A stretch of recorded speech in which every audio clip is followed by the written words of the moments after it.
les quatre scénarios. Les quatre scénarios de la contre-offensive ukrainienne imminente et qui mobilise évidemment tous les esprits depuis plusieurs jours et même plusieurs semaines.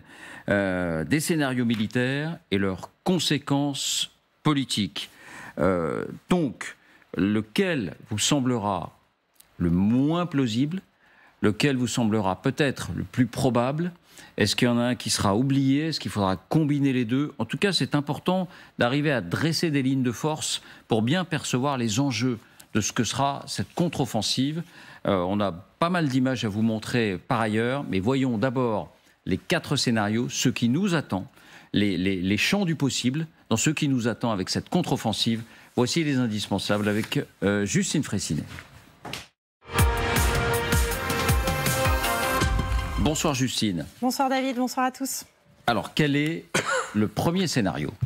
Bien d'abord David, notre analyse, elle s'appuie sur cette longue enquête de l'Express signée Paul Véronique et Clément Danier. Ils ont par exemple interrogé Ben Hodges, ancien commandant de l'US Army en Europe, Thomas Reyes, professeur à l'École supérieure de la défense nationale de Stockholm, le général Nicolas Richoux, ancien commandant de la 7e brigade blindée française, et donc vous, le général Trinquant. Premier scénario, celui d'une percée ukrainienne. L'armée de Kiev parvient à enfoncer les défenses russes sur un endroit du front et à avancer sur plusieurs dizaines de kilomètres. Le général Ben Hodges juge cette possibilité parfaitement envisageable. S'ils se sont bien préparés, ils s'en sortiront. Les chars Léopard 2 allemands et les autres équipements occidentaux lourds reçus depuis le début de l'année sont supérieurs au matériel russe. Ce serait non pas une victoire, mais un coup très dur porté aux Russes et un avantage très important pris sur eux, parce que cela montrerait aussi aux Occidentaux que les livraisons d'armes donnent des résultats et qu'il faut continuer. Et vous ajoutez, général Trinquant, que cela permettrait aux forces ukrainiennes de se dire que tout reste possible pour de futures offensives. Dernier point, l'endroit le plus propice selon cette enquête, eh bien, c'est à Zaporijia, parce que c'est une grande plaine sans obstacle naturel. Donc, c'est le premier scénario, on va l'écrire en gros, une percée ukrainienne. Voilà pour le scénario numéro 1. Le deuxième scénario, Justine, c'est celui de l'effondrement du front russe. Oui, et c'est celui qu'on évoquait hier sur ce plateau, celui d'un choc tel que l'armée russe s'écroulerait. Dans ce scénario, en plus de percer les défenses russes et d'ouvrir une brèche, l'armée ukrainienne parviendrait par exemple jusqu'à la mer d'Azov et couperait donc les troupes russes en deux. Résultat, plus de ravitaillement venu de Russie pour les troupes du Sud, à part via le pont de Kerch. Le flux en serait donc énormément réduit, la désorganisation et la débandade en seraient la conséquence. Et puis vous le voyez, cela pourrait même permettre à Kiev d'attaquer sur un autre front, celui du Nord, par exemple ici autour de Lysychansk et de Kupiansk. Et donc pour Thomas Reyes, on ne peut exclure une situation analogue à l'effondrement de l'armée russe pendant la Première Guerre mondiale. Les offensives austro-allemandes avaient provoqué le recul de l'armée russe et cela avait donc débouché sur la fin de l'Empire russe, sur la fin des Romanov et sur la Révolution russe. La grande question, ajoute Thomas Reyes, est de savoir si Vladimir Poutine pourrait y survivre. L'Ukraine, en tout cas, serait en position de retrouver ses frontières de 2014. Voilà, premier scénario, une percée ukrainienne. Deuxième scénario, l'effondrement russe. Quel est le troisième scénario ? Eh bien, c'est celui du statu quo, un gel du front. Malgré toute leur préparation, les chars ukrainiens butent contre les fameuses lignes de défense russes et n'arrivent pas à les percer. Ces défenses, on les connaît, ce sont les fameuses dents de dragon, les fossés anti-chars, les tranchées, les rangées de barbelés, les champs de mines. On en parle depuis longtemps et vous allez les voir sur cette carte. Elles sont disséminées sur les 2/3 du front, environ 800 km et parfois même, on le sait, sur plusieurs couches successives. On ne peut exclure que les Russes se montrent plus habiles en défense qu'à l'offensive, indique le général Richoux. Alors que se passerait-il dans ces cas-là ? Eh bien, le front serait figé et cela jouerait contre Kiev. À long terme, le risque serait que la guerre se transforme en conflit gelé, comme dans le Donbass entre 2014 et 2022. Cela permettrait à la Russie de se renforcer avant de relancer les hostilités dans quelques années, continue le général Richoux. Cela pourrait aussi décourager les opinions occidentales dans leur soutien à l'Ukraine. Et puis un dernier scénario, un quatrième scénario, lequel ? Eh bien, disons-le clairement, c'est le scénario du pire pour Kiev. Non seulement la contre-offensive ukrainienne est impuissante, mais en plus de cela, les forces de Kiev s'épuisent, les Russes parviennent à contre-attaquer eux-mêmes et à enfoncer les positions de Kiev. Par exemple, vous le voyez dans le Donbass, près de Bakhmout et Donetsk, là où ils sont les plus forts, voire même, vous allez le voir, sur le front de Zaporijia. Dans ce cas, on ne sait absolument pas jusqu'où la Russie peut aller. Disons-le clairement, c'est le scénario le moins probable. C'est peu crédible à court terme, indique même Thomas Reyes. Les Russes sont épuisés militairement et n'ont pas suffisamment de réserves pour lancer une attaque d'ampleur. Il faut également se rappeler que les Russes butent depuis 9 mois sur Bakhmout, indique le général Richoux. Et par ailleurs, les dissensions de l'armée russe n'ont échappé à personne. Voilà, David, pour ces 4 scénarios. Merci, Justine. On a bien les choses en tête. On a bien les choses en tête. Je vais vous demander simplement, pour ouvrir le débat, de dire rapidement, chacun d'entre vous, celui qui vous paraît le moins probable et celui qui vous paraît le plus probable. Personne n'a de boule de cristal ici, donc ces déclarations ne sont pas enregistrées, on ne vous les resservira pas dans quelques mois en disant « Ah, tu vois, tu t'étais trompé ». C'est au jour J, là, aujourd'hui. Qu'est-ce qui vous paraît le plus probable ou le moins probable? Évidemment, Général, c'est vers vous qu'on va beaucoup se tourner. Vous commencez. Le 5e scénario. Quel serait le 5e scénario? Aucun de ces 4 scénarios. Alors, je plaisante, mais comme j'ai été interrogé, je peux un peu développer. Je ne crois pas du tout au dernier scénario. La Russie qui reprend la main, non, ça vous paraît absolument pas, elle n'est pas en mesure de le faire. Le 3e scénario, c'est-à-dire figé parce que échec de l'offensive, c'est possible. Le souhaitable, c'est le 2e, c'est-à-dire que la percée puisse être exploitée. Je ne vous demande pas le souhaitable, je vous demande le probable. C'est-à-dire que le 2e, en fait, c'est un dérivé du premier, on est bien d'accord. Oui. C'est-à-dire que dans le 2e, si vous voulez, on rejoint Victor Hugo à Waterloo, dans lequel des troupes qui avaient vaincu l'Europe, d'un seul coup, se trouvent bousculées, et la panique prend, et le système est désorganisé. Ça veut dire que la réussite de la percée a un effet psychologique sur l'armée russe plus important que celui que nous pouvons anticiper. C'est l'exemple de 1917. C'est le moment où une percée, psychologiquement, on ne sait jamais ce qui peut se passer. Et imaginez-vous que la percée passe derrière les défenses, naturellement. Imaginez-vous les gens qui sont dans la situation défensive et qui voient les gens qui leur arrivent dans le dos. Vous voyez dans quelle situation ils sont. Et ça, on ne peut pas l'anticiper. Ce que serait la façon dont psychologiquement l'armée russe prendrait un revers comme celui-là. Non, parce qu'aujourd'hui, depuis des mois, on se concentre sur Bakhmout, avec Wagner, avec des unités parachutistes qui ont été mises, etc.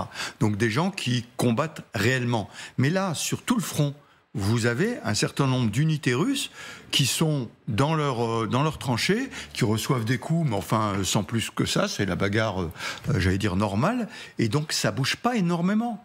Et si ces troupes-là, qui donc n'ont combattu que de façon très légère, se trouvent bousculées et prises par l'arrière de leur défense, ça peut avoir un effet assez catastrophique. Bon, c'est raté pour le tour de table, donc je vais continuer un peu avec vous, Général. Simplement, on comprend bien que pour vous, le scénario 4, celui des Russes qui reprennent la main, il est plutôt écarté. Mais vous connaissez quand même bien l'état des forces ukrainiennes aujourd'hui. Les forces humaines, l'équipement. Vous connaissez bien l'état des forces russes aujourd'hui. Les forces humaines, l'équipement et puis le commandement. Pour vous, et connaissant aussi les défenses russes, est-ce que le plus probable ou le moins probable, c'est que les forces ukrainiennes, jetant leurs forces dans la bataille sur 1 ou 2 points, pas plus, parce qu'on a compris que c'est ça qui pourrait se passer, est-ce qu'elles ont plus de chances de pouvoir percer ou d'échouer? Non, elles ont plus de chances de pouvoir percer. On leur a donné tous les moyens. Entraînement, matériel, logistique, munitions, on leur a tout donné. Enfin, quand je dis on, globalement. Nous, les Occidentaux. Nous, les Occidentaux. Renseignement. Donc, on les a totalement préparés à ça. Donc, ils ont toutes les cartes en main. Mais maintenant, comme vous le disiez, on n'a pas de boule de cristal. Qu'est-ce qui va se passer réellement? Ça va dépendre de leur capacité. Moi, je crois beaucoup à la vitesse. Les Ukrainiens sont capables d'accélérer. Les Russes sont rarement capables d'accélérer. Il faut qu'ils demandent toute la chaîne hiérarchique. Et donc, la vitesse peut permettre de bousculer le dispositif russe. Mais encore une fois, pas de boule de cristal, je n'en sais rien. Ce qui va se passer sur le terrain, vous savez, ça peut tenir... La possibilité, elle est là. Ouais, elle est là. C'est-à-dire, ils ont les moyens de le faire. Après, personne ne peut prévoir ce que sera le cours de l'histoire. Mais ils ont la possibilité de le faire. Non, mais c'est important. Mélina, vu votre expérience, vous avez encore une fois passé 5 mois en Ukraine depuis 10 mois. Est-ce que vous avez un sentiment, une analyse? J'allais dire la même chose que le général. Y a-t-il seulement 4 scénarios? Après, si on doit faire de la conjecture, j'évacuerai le 4e scénario, ça c'est sûr. Enfin, c'est sûr, encore une fois, rien n'est absolument sûr, mais je crois plutôt en 2e scénario, c'est-à-dire l'effondrement, pas du tout en premier dans la percée, en tout cas pour commencer, cette espèce d'enfoncement dans les régions qui avaient été décrites par Justine autour de Zaporijia et de Louhansk. Zaporijia, parce qu'effectivement, c'est un peu plus plat. Je me souviens très bien de la contre-offensive à Kherson. Il y avait eu, c'était à la fois d'ailleurs du positif et du négatif pour les Ukrainiens, parce que le fait que ce soit très plat, ils étaient aussi extrêmement visibles.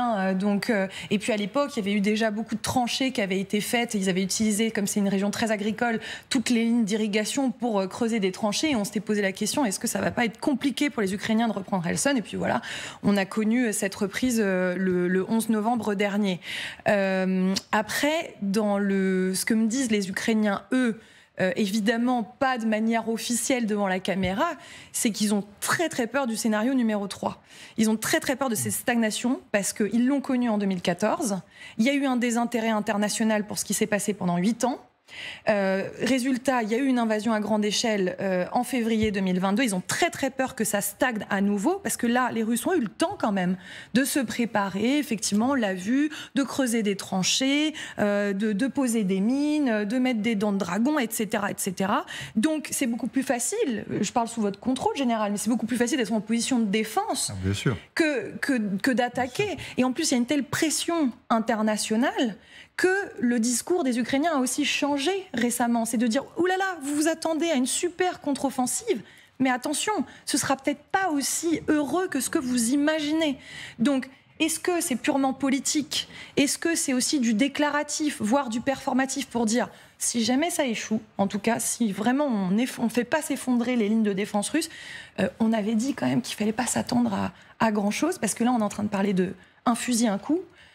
Effectivement, si ça ne fonctionne pas de la manière dont les Occidentaux l'espèrent, ils ont très très peur de ce maintien de l'aide internationale. C'est ça. Ils ont peur qu'on se lasse, que les opinions occidentales se lassent, que les gouvernements se lassent. D'autant que le premier fournisseur, c'est quand même les États-Unis, qu'il va y avoir des primaires, qu'il y a quand même des enjeux nationaux qui commencent à poindre dans certains pays, et que l'intérêt sur ce qui se passe en Ukraine décroît très légèrement, mais décroît quand même.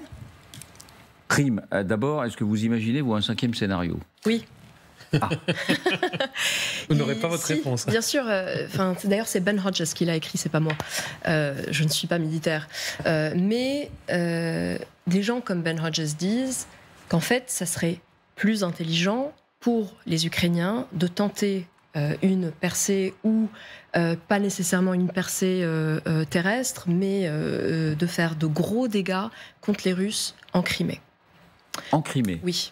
Au lieu de tuer... En bombardant alors? En bombardant la Crimée et en faisant de gros dégâts en Crimée. Retarder l'avancée terrestre et privilégier les bombardements aériens. Parce que, ça surprendrait beaucoup de gens. Deuxièmement, c'est vraiment une plaque tournante logistique vitale, la Crimée aujourd'hui, pour les troupes russes qui sont en Ukraine, parce que beaucoup du ravitaillement se passe à travers la Crimée. Et donc, c'est vraiment une question qui est quand même sur la table. Je ne dis pas qu'elle est très probable, mais elle fait partie des scénarios qui sont sur la table.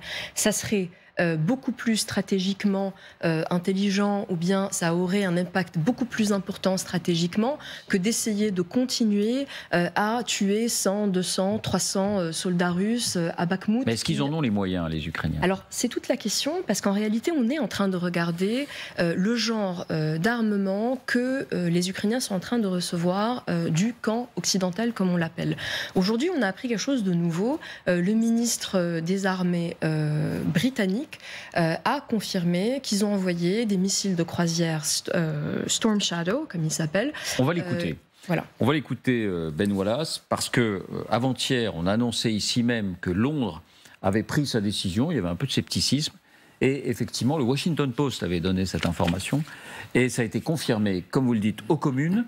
Et puis CNN a même indiqué, on l'affiche là, que ces missiles qui ont été fabriqués avec la France, oui.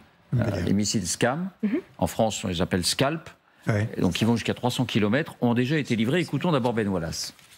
Today I can confirm that the UK is donating Storm Shadow missiles to Ukraine. It complements the long-range systems already gifted, including HIMARS and Harpoon missiles, as well as Ukraine's own Neptune cruise missile and longer-range missions elsewhere gifted. The donation of these weapon systems gives Ukraine the best chance to defend themselves against Russia's continued brutality.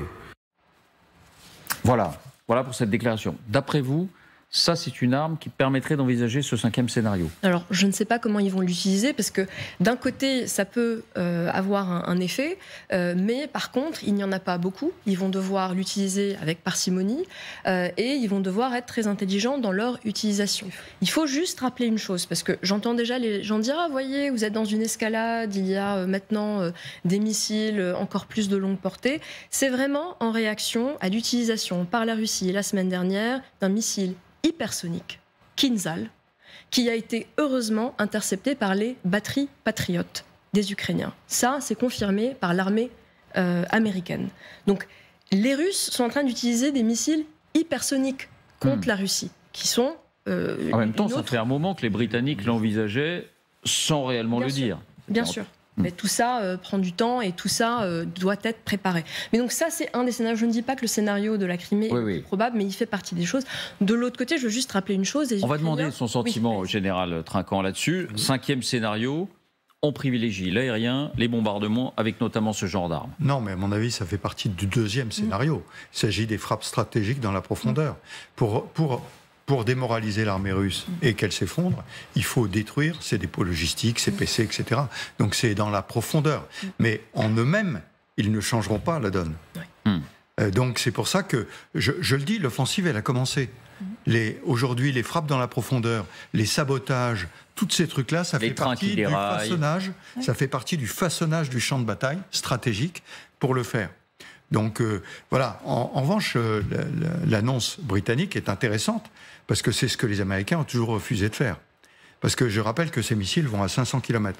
Donc ils peuvent frapper largement dans la profondeur russe. Kiev s'engage à ne pas taper en territoire russe. Non, mais voilà. Mais j'allais dire, ça aurait été la même chose si les Américains l'avaient fait. Je suppose qu'ils seraient engagés à ne pas le faire. Mais pour l'instant, les Américains ont toujours refusé de le faire, même si les Ukrainiens pouvaient dire « nous ne les utiliserons pas ». Là, les Britanniques le font.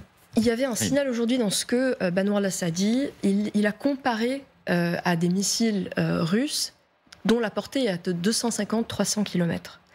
Donc peut-être que ces missiles, avant d'être envoyés chez les Ukrainiens, ont été amendés pour qu'ils ne puissent pas aller au-delà. Je ne sais pas, mais on a déjà fait ça avec d'autres armes. Juste une remarque, les missiles Kinzhal ont été utilisés dès le début de la guerre. Donc si vous voulez la réplique anglaise en disant on les envoie maintenant parce qu'il y a eu, ça ne tient pas d'une certaine précision, Dominique, parce que on a entendu dire qu'il fallait 6 mois à 1 an pour se familiariser avec notamment la façon de lancer ces missiles qui peuvent être lancés par des navires militaires et qui peuvent être lancés par des avions. Des avions, et notamment, je crois que c'est 4 avions que les Ukrainiens ne possèdent pas, donc il faudrait adapter sur les Sukhoi et les MiG qu'ils ont actuellement. Ça a déjà été fait par le passé. Ils ont déjà réussi à adapter des armes sur des avions qui n'étaient pas prévus à cet effet, mais ça prend un peu de temps. Mais Ben Wallace l'a dit aujourd'hui, c'est qu'en fait, les scientifiques britanniques ont adapté ces missiles aux avions de chasse donc soviétiques que les Ukrainiens ont. Et d'ailleurs, c'est ce qui a dû prendre du temps. Et il faut aussi leur apprendre comment les utiliser, etc. Mais ils ont réussi à le faire discuter, communiquer deux systèmes en fait qui ne sont pas du tout interopérables. C'est aussi une des grandes innovations de cette guerre d'ailleurs en Ukraine. Mais c'est vrai qu'on se souvient que pour les chars lourds, on avait dit qu'il faudra minimum 6 mois. Au bout de 2 mois, les pilotes de chars avaient été formés. Donc les Britanniques, de toute évidence, travaillaient discrètement à la conformation de ce système avec les c'est pas du tout. Oui, non, mais d'autant que le système Scalp, c'est un système. En fait, la difficulté, c'est de rentrer les données à l'intérieur du missile. Après ça, il est autonome. Il vole tout seul. Donc, c'est pas si compliqué que ça. Je veux dire, le pilote, une fois qu'on a fait la connexion des systèmes, des softwares entre l'avion pour intégrer les données GPS, etc., qui sont fournis, puisque la cible, elle est fournie avant. C'est pas l'avion qui le donne, hein. C'est fourni avant. Donc, c'est pas si compliqué que ça. Jean, revenons à la base, s'il vous plaît. Les 4 scénarios. Quel est votre sentiment à vous? Juste une précision, quand même, il faut bien voir qu'il y a 15 000 hommes que nous avons formés en Europe qui sont repartis sur le champ de bataille. 15 000 hommes qui savent se servir de tout, désormais, de tous les systèmes les plus modernes. Et ça, les Russes n'ont pas ces 15 000 hommes. Là, ils ont des types qu'ils ont envoyés, qu'ils ont été cherchés au fin fond de l'Oural pour les amener sur le champ de bataille, et ils savent à peine se servir d'une mitraillette AK-47. Donc, pour vous donner un peu une image de ce qui se passe. Et ça me fait permettre de rebondir aussi sur ce qu'a dit le général sur Waterloo. C'était super intéressant, parce que la grande armée à Waterloo, c'était plus la grande armée de 1812 ou de 1806, c'était une grande armée qui avait été recrutée 6 mois auparavant. Et donc, pourquoi elle s'est effondrée? Parce que les combattants, ceux qui avaient été aguerris, ceux qui avaient été formés, etc., ils n'étaient plus là. Alors qu'en face, eux, ils s'étaient formés, ils s'étaient préparés. Et c'est pour ça que le moral est extrêmement important. Et je réponds donc à votre question à partir de là. Moi, je crois beaucoup au 3e scénario, l'effondrement de l'armée russe. C'est le deuxième. Le deuxième, pardon. Voilà, le deuxième scénario, c'est-à-dire un effondrement. Si la percée a lieu, je suis certain que là, ça va être une panique générale sur l'ensemble du front. Un des problèmes majeurs, à mon sens, mais ça, là, je passe sous votre contrôle, pour le coup, pour moi, un des problèmes que vont rencontrer les Ukrainiens, c'est le fait qu'ils sont interdits de pénétrer sur le territoire russe. L'idéal, pour mener cette contre-offensive, ça serait en réalité une attaque au centre, toujours une attaque au centre, et des attaques sur les ailes, en passant par la Russie, c'est-à-dire en contournant les défenses, directement sur le territoire russe. En passant par la Russie. Oui, voilà, mais ça, c'est ce que je... Imaginons... Stratégiquement, il a raison. Mais stratégiquement, évidemment... merci, Général. Ça me fait plaisir. J'ai lu tellement de livres de les Ukrainiens se battent avec un bras dans le dos. Hein. Voilà. Et puis on les a attachés, on leur dit, vous rentrez pas en Russie. Alors que le reste, puisque le front... sur lequel il y a les Russes et les Ukrainiens, c'est 800 km, mais il y a un front bien plus long, et dans lequel il y a peu de forces russes. Et on a raison de leur dire, Général n'entrez pas en Russie. Non, mais c'est toujours le sujet. On ne veut pas faire la guerre à la Russie, et on ne veut pas que la Russie s'écroule. Déclenche l'arme nucléaire. Et regardez, là, au nord de Kupiansk, c'est ça, voilà. Oui. Là, ils pourraient très bien rentrer, parce que c'est très peu protégé, et contourner toutes les défenses. Vous imaginez, je veux dire que si les Américains faisaient la guerre à la Russie, qu'est-ce qu'ils feraient? Ils rentreraient en Russie et ils renverseraient le front. Mais évidemment, ils ne peuvent pas le faire. Et c'est comme le dit le général, ils se battent avec un bras dans le dos. Mais comme en face, vraiment, il faut voir ce qu'il y a, c'est-à-dire que les troupes russes, quand même, n'ont pas réussi à prendre, je veux dire, Bakhmout. C'est-à-dire 6 mois qu'on dit qu'ils vont prendre Bakhmout, ils n'ont pas réussi. Donc on a vraiment affaire à une armée de bras cassés. C'était l'analyse, je vous rappelle, du Patagone, il y a 1 an, tout juste, en disant, écoutez, manifestement, ils ont fait la démonstration au bout de 3 semaines que c'était plus l'armée rouge qu'on a craint pendant 40 ans. Donc il faut y aller et casser définitivement les reins de l'armée russe. Et là, je pense... C'est pour ça, pour moi, je réponds à votre question, que c'est le deuxième scénario, celui de l'effondrement, qui est sans doute le plus probable. Bon, il y a 2 éléments importants à vous soumettre sur l'actualité de ces dernières heures. Mais Rim, vous vouliez rajouter quelque chose? Oui, je voulais juste préciser, je pense que Jean a raison sur cette question de certaines cibles en Russie, mais il faut juste préciser aux téléspectateurs, ce sont les cibles militaires à partir desquelles les missiles, les avions de chasse russes décollent pour aller bombarder l'Ukraine. On peut les bombarder, mais on ne peut pas pénétrer. Il ne s'agit pas d'aller bombarder les centres civils et les villes en Russie. On ne parle pas de ça. Je parlais d'une offensive terrestre, moi. Mais d'ailleurs, pour revenir sur ce qu'on a connu par le passé, ça a déjà été le cas en Crimée au moment de la contre-offensive sur Kherson. Ça a déjà été le cas donc, dans plusieurs endroits stratégiques de Crimée. Il y a eu aussi, tout en bas de Kherson, en fait, il y avait avait le Dniepr qui passait, il y avait des ponts qui permettaient le réapprovisionnement, notamment en chars, en véhicules lourds de la Russie, donc depuis la Crimée vers le sud de Kherson, et ils ont pilonné systématiquement les ponts, Novakhovka, etc., les Ukrainiens, pour justement empêcher le ravitaillement. Ce qu'on connaît aujourd'hui, et c'est pour ça que je suis tout à fait d'accord avec vous, c'est-à-dire la contre-offensive, elle a commencé dans le sens où il y a déjà pas mal d'endroits de réapprovisionnement ou de dépôts de pétrole, de munitions qui ont commencé, et sur la partie du territoire occupé par la Russie, et à certains endroits un peu plus en Russie, même si c'est pas avoué par les Ukrainiens. En tout cas, il y a eu quand même certains dépôts qui étaient sur la Russie continentale. Et pour le coup, il y avait déjà eu ça en septembre dernier, et l'arme qu'ils viennent de recevoir, donc qui serait déjà là, qui est donc ce Storm Shadow, permettrait de venir pilonner certains endroits en Crimée. Alors les préparatifs de la contre-offensive ont commencé, mais le premier élément sur lequel je voulais vous entendre réagir, les déclarations de Volodymyr Zelensky aujourd'hui. Mais est-ce que c'est une déclaration sincère ou est-ce qu'il cherche à brouiller les pistes? Nous devons attendre pour lancer cette contre-offensive, nous avons encore besoin d'un peu de temps, et voilà comment il enchaîne. Il dit, avec ce que nous avons, nous pourrions avancer et obtenir des succès, mais nous perdrions beaucoup d'hommes, ce serait inacceptable. Quand un chef d'État fait des déclarations comme celle-ci, à la veille d'une contre-offensive qu'on annonce imminente, c'est pour brouiller les pistes ou c'est pour envoyer un message aux alliés? Écoutez, je crois qu'il y a des choses qu'un président ne devrait pas dire. Dans ce cas présent, je ne vois pas très bien pourquoi il dit ça. Ça, c'est mon premier point. Le deuxième point, vous savez, on dit toujours qu'on n'a pas une boule de cristal, mais depuis un petit moment, je vous dis que tout ceci arrivera fin mai, début juin. Donc, fin mai, début juin, c'est le moment où... Pourquoi fin mai, début juin? Parce que, pour plusieurs raisons. Alors, la météo qui s'améliore maintenant, qui était catastrophique dans les semaines précédentes, il pleuvait beaucoup. Donc, il faut que tout sèche, que ça aille mieux. Ça, c'est le premier point. Mais surtout, il faut aussi que les stocks de munitions soient arrivés. Je retiens toujours la date. L'Union européenne a décidé de fournir 1 million d'obus de 155 pour la fin du mois de mai. Donc, la date n'est pas donnée par hasard. En revanche...